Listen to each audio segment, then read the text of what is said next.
नमस्कार दोस्तों, स्वागत है आपका अपने YouTube चैनल पर। आज की इस वीडियो में हम बात करेंगे हरियाणा के कुछ इम्पोर्टेंट क्वेश्चन के बारे में, जो कि हर आने वाले एग्ज़ाम में बार बार पूछे जाएंगे और पीछे भी जितने भी एग्ज़ाम हुए हैं उनमें बार बार ये क्वेश्चन पूछे गए हैं। तो स्वागत है आपका अपने YouTube चैनल पर। चलिए आज की वीडियो की शुरुआत करते हैं। हमारा आज का पहला क्वेश्चन है, हरियाणा साहित्य अकादमी का गठन कब हुआ था? तो हरियाणा साहित्य अकादमी का गठन 9 जुलाई 1970 को हुआ था। बात करें हरियाणा साहित्य अकादमी के मुख्यालय की, तो हरियाणा साहित्य अकादमी का मुख्यालय पंचकुला में है। और हरियाणा साहित्य अकादमी की पत्रिका के बारे में बात करें तो इसकी पत्रिका का नाम हरिगंधा है। और बात करें अब आगे हरियाणा साहित्य अकादमी की पत्रिका की, तो धीर खंडेलवाल इस पत्रिका के मुख्य संपादक हैं। तो हरियाणा साहित्य अकादमी के मुख्य संपादक कौन हैं? धीर खंडेलवाल। अब बात करते हैं अगले क्वेश्चन के बारे में। तो हरियाणा में अंतर्राष्ट्रीय क्राफ्ट मेला कहाँ लगता है? तो हरियाणा में अंतर्राष्ट्रीय क्राफ्ट मेला सूरजकुंड फरीदाबाद में लगता है, जो कि हर साल 1 से 15 फरवरी तक लगता है। अगले क्वेश्चन के बारे में बात करते हैं, हरियाणा का सबसे चर्चित और लोकप्रिय लोक कवि किसे माना जाता है? तो हरियाणा का सबसे चर्चित और लोकप्रिय लोक कवि पंडित लक्ष्मीचंद जी को माना जाता है। बात करें पंडित लक्ष्मीचंद के जन्म की, तो पंडित लक्ष्मीचंद का जन्म 1930 में जाटी कला सोनीपत में हुआ था। और इनकी मृत्यु के बारे में बात करें तो 17 अक्टूबर 1945 को पंडित लक्ष्मीचंद की मृत्यु हो गई थी। और हरियाणा के तानसेन भी लक्ष्मीचंद को कहा जाता है, और हरियाणा का कालिदास भी लक्ष्मीचंद को कहा जाता है। बात करें पंडित लक्ष्मीचंद के बारे में, तो पंडित लक्ष्मीचंद को हरियाणवी संगीत के रागिनी और शान के सूर्य कवि का सम्मान दिया गया है। पंडित लक्ष्मीचंद को वेदों और उपनिषद पुराणों की शिक्षा टीकाराम शास्त्री ने दी थी। कहते हैं कि एक बार गांव में कोई शादी थी, वहां पर किसी प्रसिद्ध कवि और गायक का आना था जिनका नाम था मानसिंह।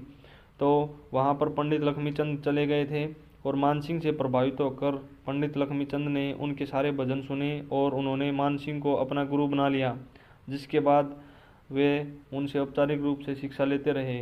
बात करें सूर्य कवि लक्ष्मीचंद के बारे में आगे, तो सूर्य कवि लक्ष्मीचंद ने अपने जीवन में लगभग 25 सांग किए थे। सूर्य कवि लक्ष्मीचंद ने अपने जीवन में लगभग कितने सांग किए थे? तो 25 सांग किए थे।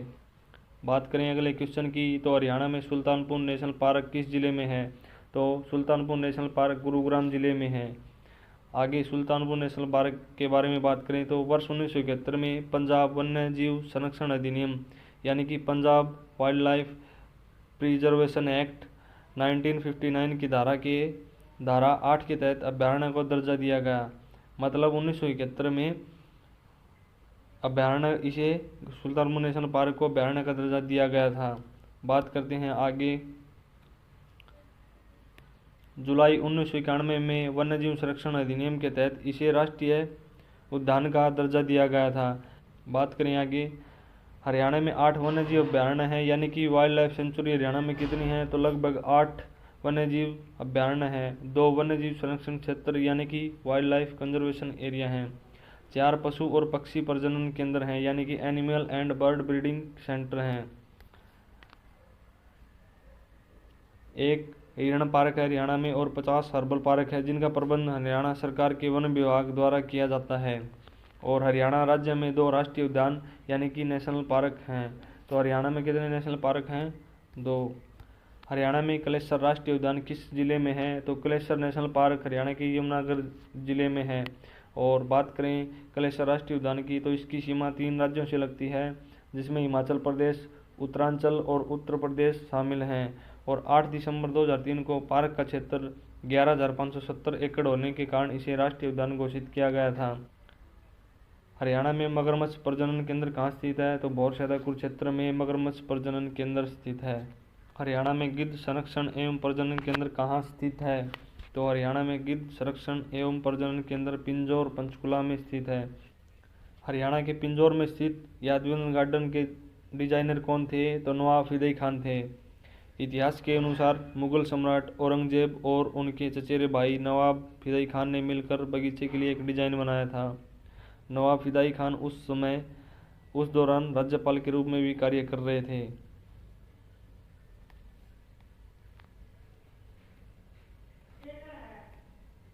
पिंजौर गार्डन 17वीं शताब्दी में औरंगजेब के शासनकाल के दौरान बनवाया गया था। पिंजौर को पंचपुरा के नाम से भी जाना जाता है क्योंकि इसके पीछे एक कहानी है कि पांडव अपने वनवास के समय इसी जगह ठहरे थे, जिस वजह से इस नाम से इसे संबोधित किया जाने लगा। तो फिदाई खान ने पिंजौर का निर्माण 17वीं शताब्दी में करवाया था। उस समय फिदाई खान पंजाब के गवर्नर थे। हरियाणा में मोर और चिंकारा प्रजनन केंद्र कहाँ स्थित है? तो हरियाणा में मोर और चिंकारा प्रजनन केंद्र हरियाणा के रेवाड़ी जिले में स्थित है और झाबुआ नामक गांव में स्थित है। बात करें आगे, मोर और चिंकारा प्रजनन केंद्र आधिकारिक तौर पर 4 अक्टूबर 2011 को वन विभाग हरियाणा द्वारा खोला गया था। तो मोर और चिंकारा प्रजनन केंद्र कब खोला गया था? 4 अक्टूबर 2011 को। मोर और चिंकारा प्रजनन केंद्र चिंकारा और मोर के लिए एक संरक्षित 750 एकड़ का जंगल है।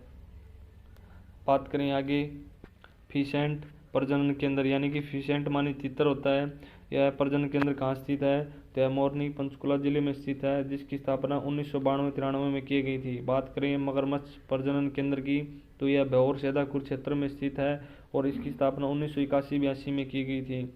बात करें काला तितर प्रजनन केंद्र की, तो यह पिपली कुरुक्षेत्र में स्थित है और छोटा चिड़ियाघर पिपली में स्थित है, जिसकी स्थापना 1985-86 के दौरान की गई थी।